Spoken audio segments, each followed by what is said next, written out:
आए हैं, उनके पास थोड़ा सा समय का अभाव है, अतः मैं सुरेश जी से आग्रह करूंगा कि वो आए और हमें संबोधित करें। सुरेश चौहान जी को मुझे ऐसा नहीं लगता कि यहाँ पर परिचय देने की आवश्यकता है, फिर भी मेरा कर्तव्य बनता है। सुदर्शन न्यूज के अध्यक्ष, प्रबंध निदेशक और editor in chief Suresh Chauhan के जी, ये टीवी में शो बिंदास बोल के मेजबान भी हैं और एक प्रखर वक्ता है जी। धन्यवाद।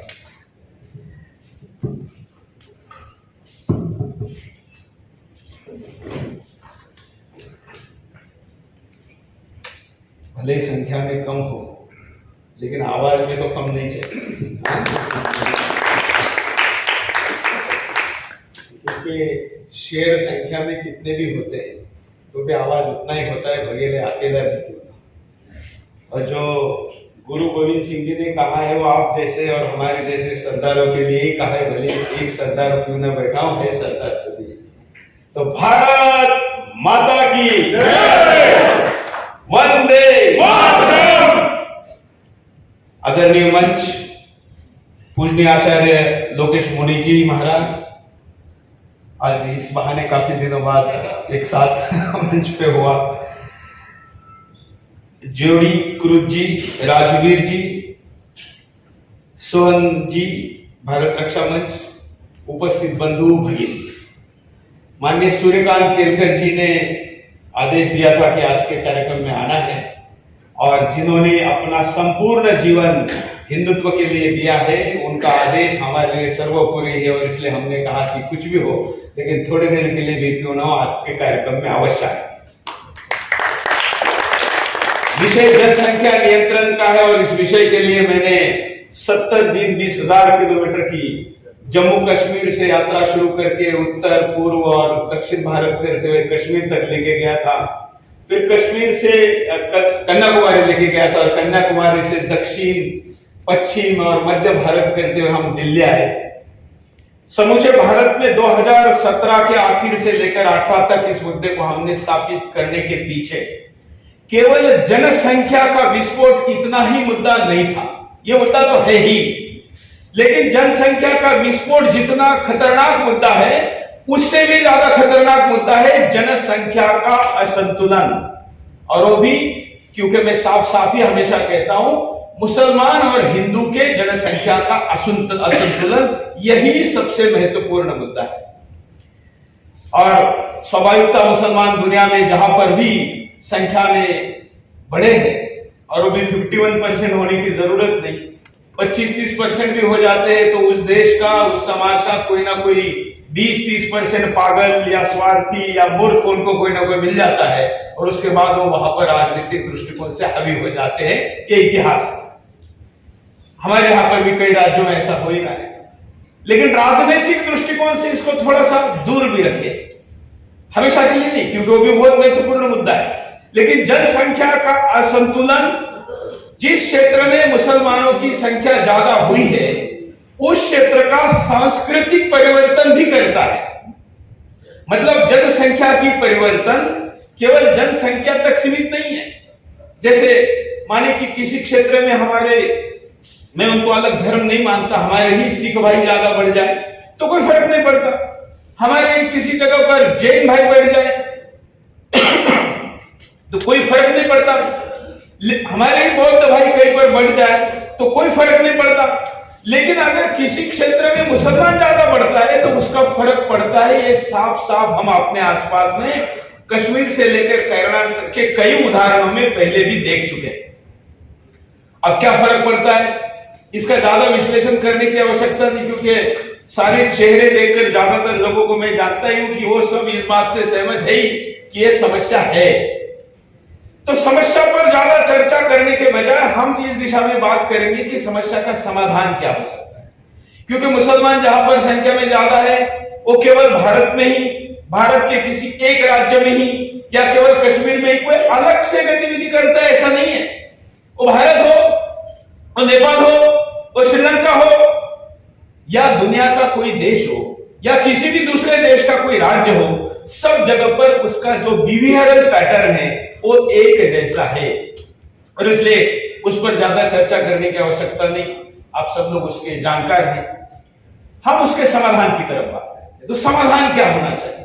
तो हमने देखा कि 17 में जब हमने इस विषय पर निर्णय किया कि अभी हमने गंभीरता के साथ निर्णायक लड़ाई लड़नी है, तब तक इस देश के पूजनीय कई शंकराचार्य जी ने, राष्ट्रीय स्वयंसेवक संघ के सरकार्यवाह सरसंघ चालक जी भी तब तक सुदर्शन जी बोल चुके थे कि भाई हिंदुओं ने अभी देश का गणित सही हो, इसलिए परिवार का गणित थोड़ा बिगड़ भले भी जाए, लेकिन चार बच्चे करने चाहिए, ऐसा कहा था, आपको भी याद है।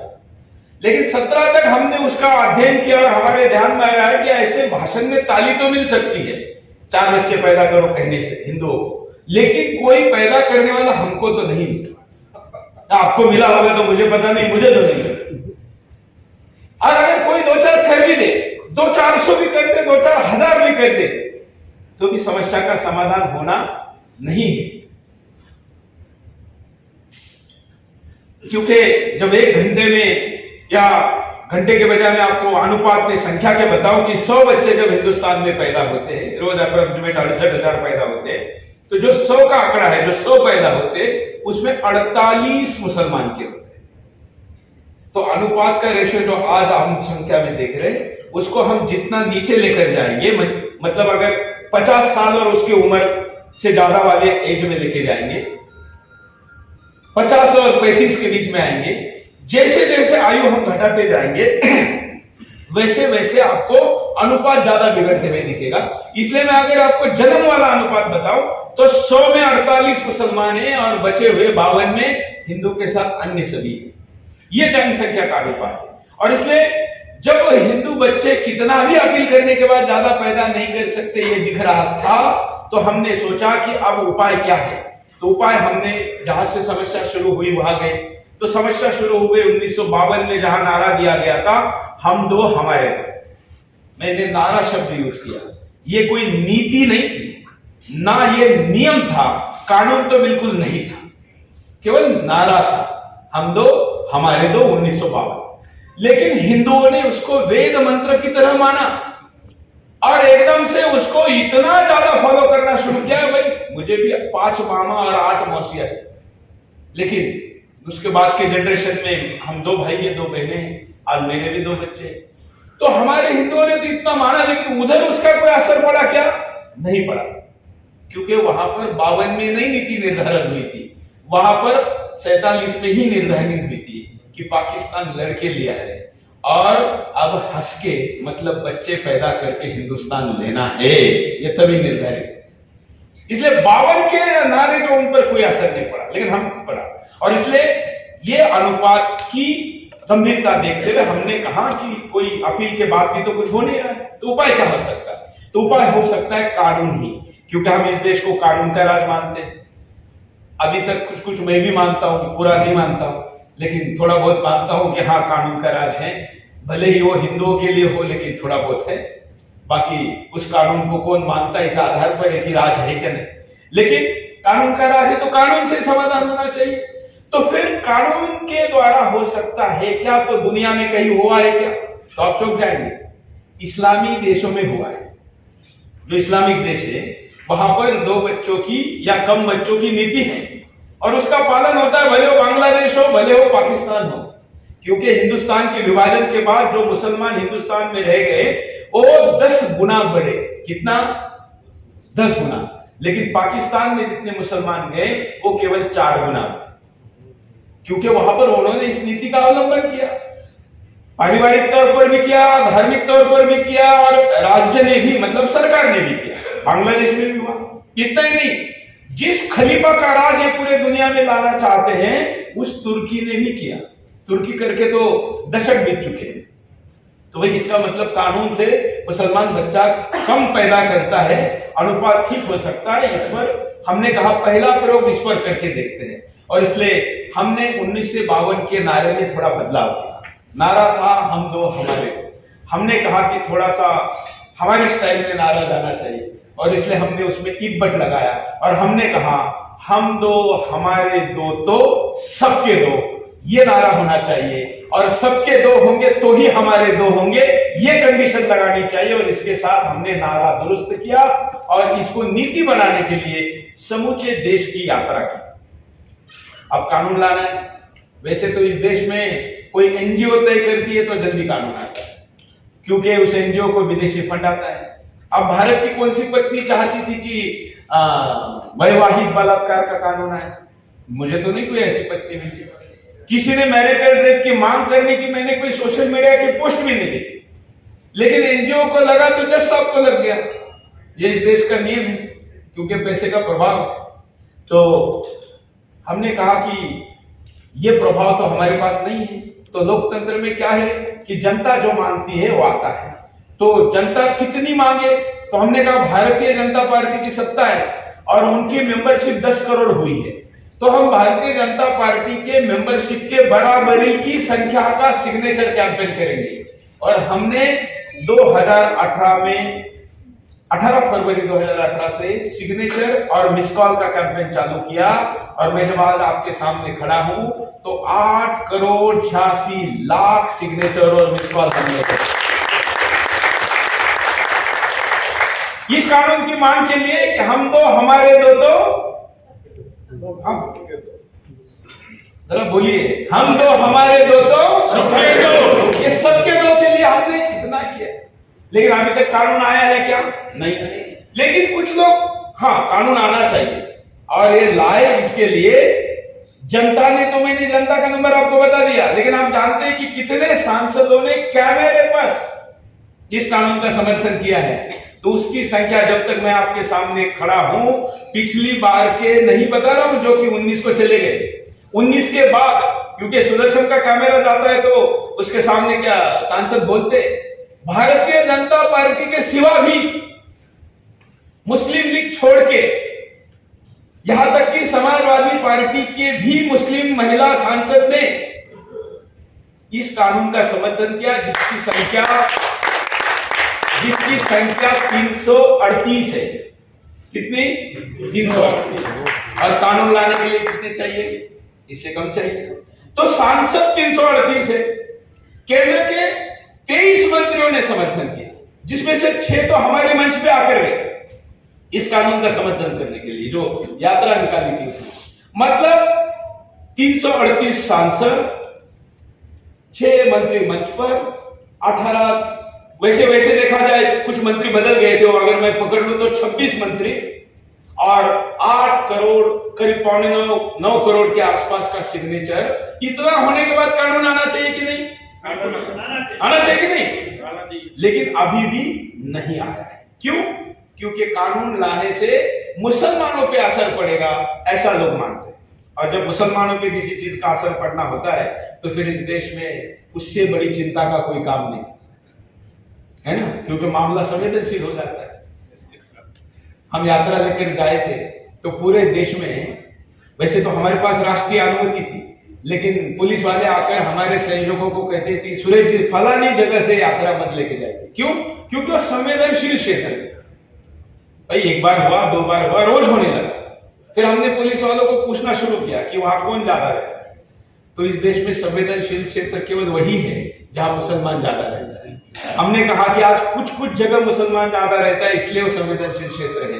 कल पूरे हिंदुस्तान में मुसलमान ज्यादा हो जाएगा तो पूरा हिंदुस्तान संवेदनशील क्षेत्र। ये होने देना है क्या? नहीं। इसलिए कानून पर हम बात कर रहे थे कि कानून आना चाहिए। तो इतनी सारी बातें होने के बावजूद भी कानून नहीं आया। कब आएगा? अभी ऐसी कोई बात नहीं हुई है, क्योंकि ऐसी बात होगी सदन में रखा जाएगा, फिर उसके ऊपर जनमत लिया जाएगा, एक्सपर्ट्स की राय ली जाएगी और उसके बाद वो कानून आने की प्रक्रिया है।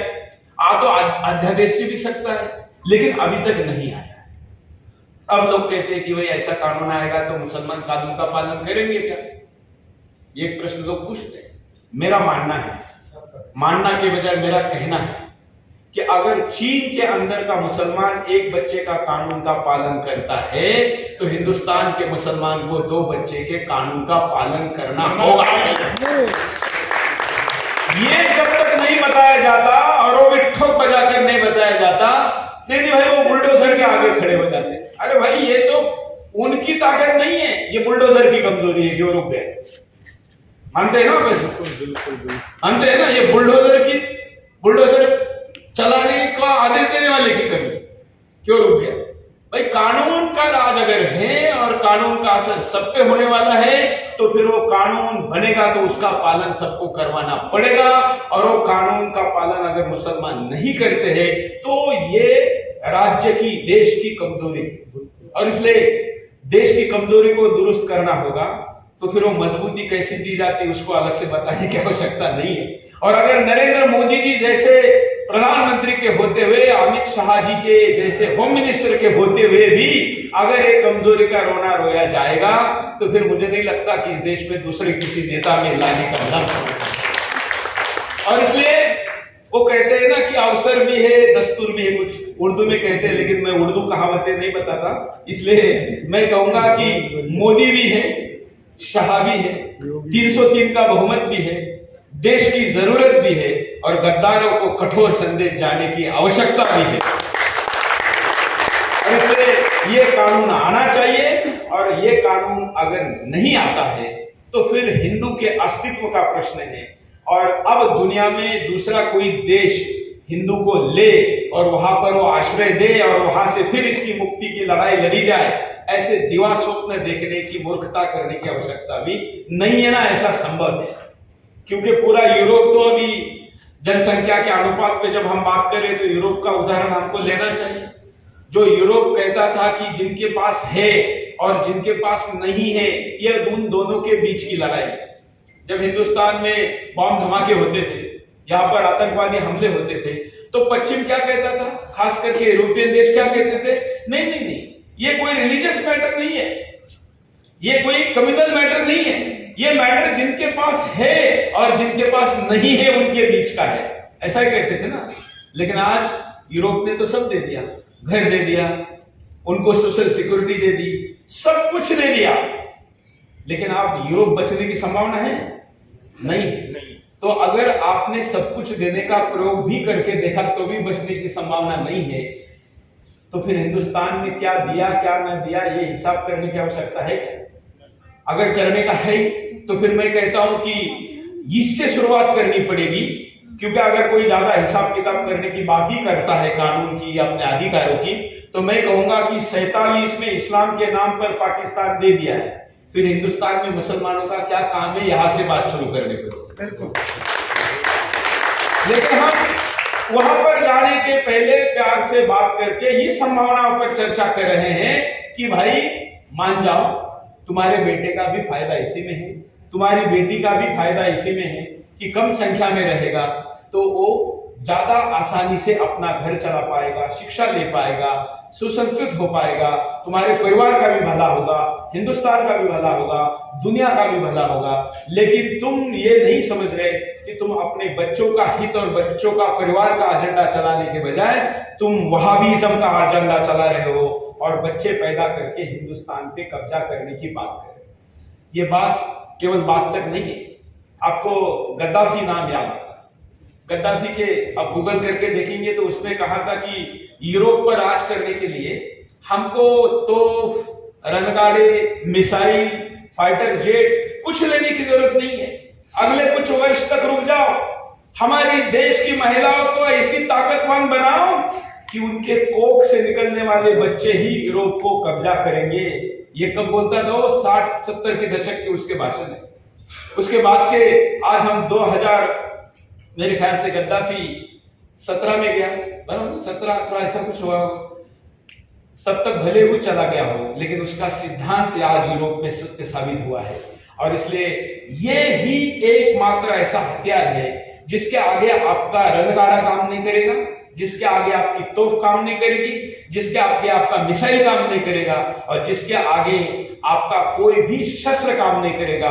और इसलिए अगर आपका कानून का आश्रय भी काम करने वाला नहीं है तो फिर आप मान जाइए कि लॉ एंड ऑर्डर की सिचुएशन समाप्त हो गई है, कानून का राज विफल हो गया है। और अगर कानून का राज विफल होता है तो उसके बाद फिर मार्शल लॉ की बात होती है।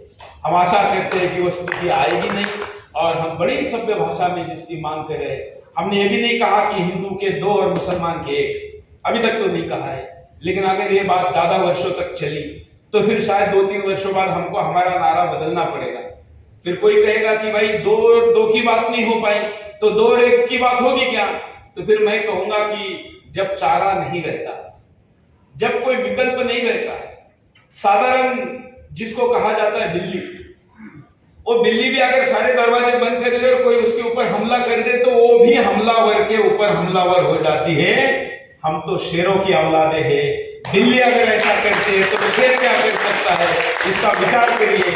इतनी ही सभ्य भाषा में अपनी बात को यहाँ पर रखता हूँ, क्योंकि आजकल मेरा हर भाषण सर्वोच्च न्यायालय में जा रहा है और हेड स्पीच के एक लिस्ट में आपकी संस्था का नाम ना जुड़े और शांति का संदेश देने के लिए विश्व भर में घूमने वाले हमारे शांति के प्रतीक जो हमारे साथ यहाँ पर लोकेश मुनि जी है, लोकेश मुनि जी आपका नाम भी और एक एफआईआर में मेरे साथ ना जुड़ जाए इसलिए। लेकिन लोकेश मुनि जी भले ही शांति का संदेश देते हो, लेकिन ये संदेश महावीर का संदेश है, जो ये कहता है कि शांति स्थापित करने का जो अधिकार है वो केवल महावीर को है और हिंदू से बड़ा महावीर विश्व में कोई नहीं है। और वो पुनः जागेगा, लड़ाई लड़ेगा, जीतेगा और हिंदू राष्ट्र बनेगा। इसी आशा के साथ यहाँ पर रुकता हूँ। धन्यवाद।